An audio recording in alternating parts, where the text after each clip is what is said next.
Thank you, VP Virkkunen. And indeed, I already see some questions online, but let's first take questions in the room. Razia.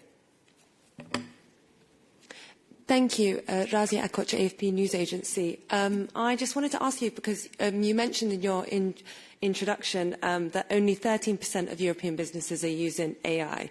So I'd like to just know if the European Commission, with this strategy, has set a target or knows how much this strategy will increase that to.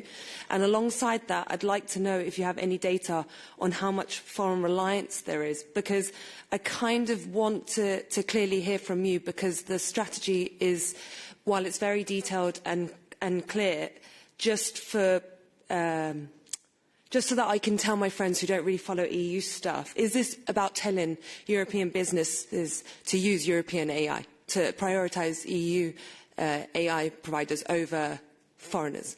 Thank you. Thank you very much.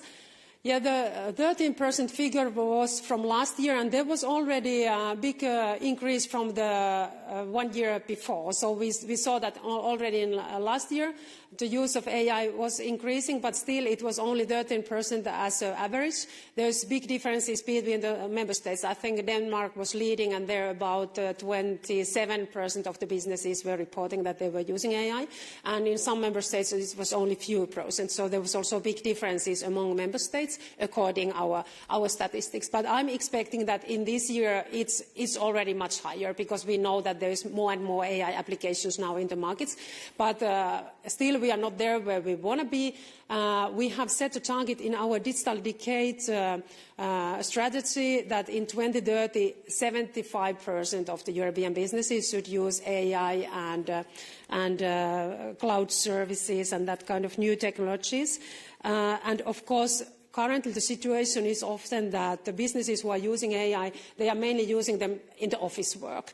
And what we are now targeting in this strategy is really to go to our industrial sectors and to really comply for example, AI together with our robotics, and to make sure that we can be much more productive and competitive when we are really combining our AI developers together with our traditional industry. So this is very much about this strategy. So we are looking healthcare and pharma, robotics, also transport sector, climate, environment, energy sector, that how we can really use in the processes also AI, not only in the office work, where it's also, of course, very beneficial. So we are here focusing on these 11 strategic sectors, which are the sectors which were also underlined in Draghi's report, that these are very important for European economy, and Europe is very strong in these sectors. So we are focusing now first on those.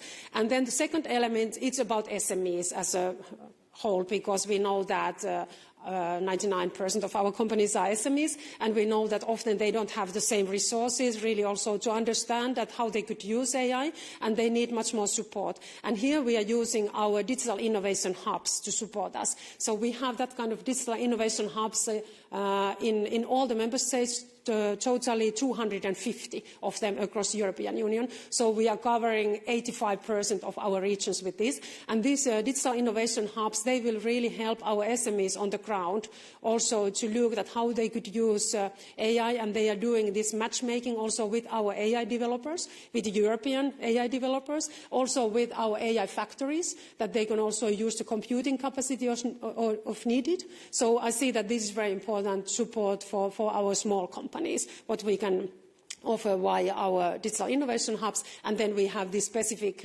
actions to these 11 strategic sectors in this strategy.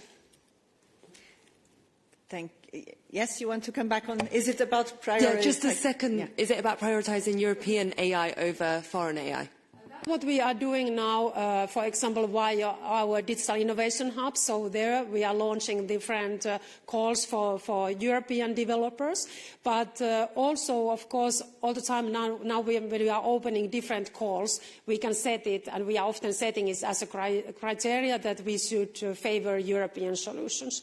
Of course, we don't always have European solutions in all technologies, but always when there is, it's important that we are encouraging these innovations also via public procurement and via our calls also. Yeah. Thank you. Other questions in the room? No, then we go online. Luca Bertuzzi. Good morning. Thank you for the press briefing. I have two questions concerning the cultural sector more specifically. The strategy mentions that there will be a study on the legal challenges stemming from generative AI and copyright enforcement. Can you tell us what is the relationship between the study and the upcoming review of the copyright directive? Do you envisage reopening of the copyright directive or targeted amendments, as we have heard from some EU officials in the past weeks? Secondly, the strategy mentions that the Commission plans to support the development of pan-European platforms for media. What sort of support do you envisage? Will the Commission provide the infrastructure for this platform? Will the Commission bring together different media outlets? What's your strategy here? Thank you. Here we have identified that the cultural and creative sector is one of our key sectors, and there we want to help also to uptake on AI. And here we have, of course, already different programs what we can use, like a Creative Europe program and a media program there, for example, to facilitate also these new innovations in this sector. And when it comes to copyrights, we will have the review, as you know, on next year. And now we are gathering also information and evidence for that review, what is the state of play with the copyright directive in different member states and among stakeholders. Personally, I see that in the copyright directive, we are covering all the fields what should be covered, but now we have to be sure that we are also, that it's fully enforced and respected also, our copyright rules. And we see that with AI, it's often challenging. So, but it's a clear obligation according to our rules that all the AI developers, that they have to respect our copyrights. And it's also part of our code of practice and the guidelines that were published now in summer. Thank you. Another question online, Gian Volpicelli. Hello. Here's the cam. Yeah, good morning, Gian Volpicelli, Bloomberg News. A very quick question. I was going through the press release, and there is a mention of €1 billion mobilized to encourage some of the aspects of the strategy. Can we break it down and also explain the provenance of the funds, please? Yes, we are investing 1 billion extra to these strategic sectors and now do these projects, what we have identified here. But of course, AI is nowadays also a very important part of our everyday work, what we are doing in different technologies.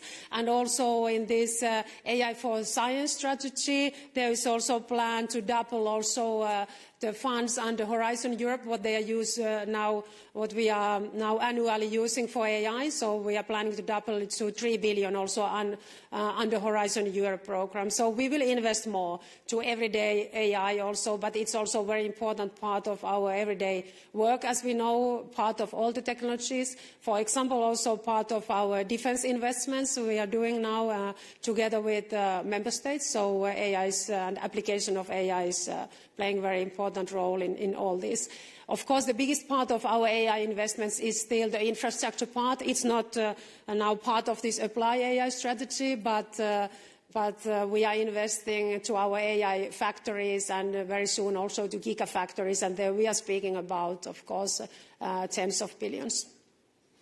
Thank you. And I see another question online. Oliver Grimm. Hi, Ola again with the Austrian newspaper, Die Presse. You are actually throwing up the gates to the European market wide open. I've had a quick look at the communication, which unfortunately we didn't get a bit earlier to read. But anyway, you're very optimistic and positive about artificial intelligence.